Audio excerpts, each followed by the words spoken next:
嚟緊嘅土耳其國籍，但係唔知邊個真係可以由頭到尾帶你行晒成個流程，驚會佢喺樓、銀行同文件方面搞亂晒。我同你講下，我哋點樣多年嚟都係誠實平靜，冇咩花巧承諾，實實在在咁幫客人嚟到護照。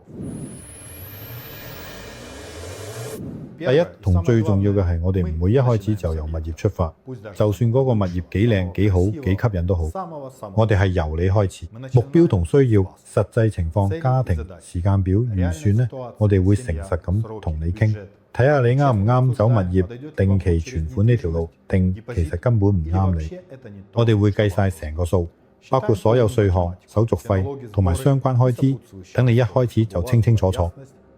呢個階段嘅目標唔係賣物業，而係了解你，幫你整一個你覺得安心、明白嘅方案。之後呢，就係睇樓同埋做查核。至於樓盤方面，我哋會篩走晒佢唔符合計劃嘅選擇，例如佢估價過高、有回贈，或者佢交易結構唔清晰嘅可疑樓盤。我哋會查清楚賣家樓契歷史，有冇負擔，做官方估價，整 DAP 證明，開戶口。所有付款都經土耳其銀行處理，確保交易嘅問題，你又可以快啲嚟到投資者證書。至於定期存款，我哋會幫你睇啱銀行同分行，揾喺真係識做呢個計劃嘅人，幫你正確咁做資金凍結，睇齊所需文件。原則好簡單，唔玩咗古怪花樣，唔行咗唔明路數同複雜手法。所有嘅程序都經過驗證，透明合法，就好似處理自己錢咁認真。我哋會幫你準備齊文件、翻譯、公證書，仲會幫你預約移民局。我哋律師會全程陪住你申請投資居留，之後再辦公民身份。我哋會一早同你講清楚實際所需時間係要等幾個月，唔係講咗3個禮拜就有護照嘅神話。每一個審核階段，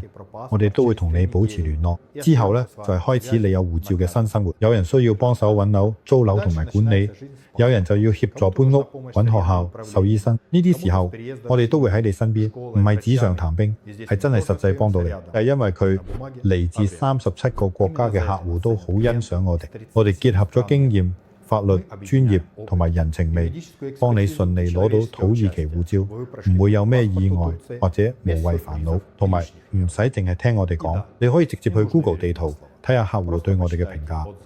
如果你嚟緊投資移民嘅國籍，想成件事順順利利，好似幫自己咁樣做，就揾我哋啦。可以喺即時通訊軟件聯絡我哋，或者上我哋網站，我哋會一步一步幫你分析你嘅個案。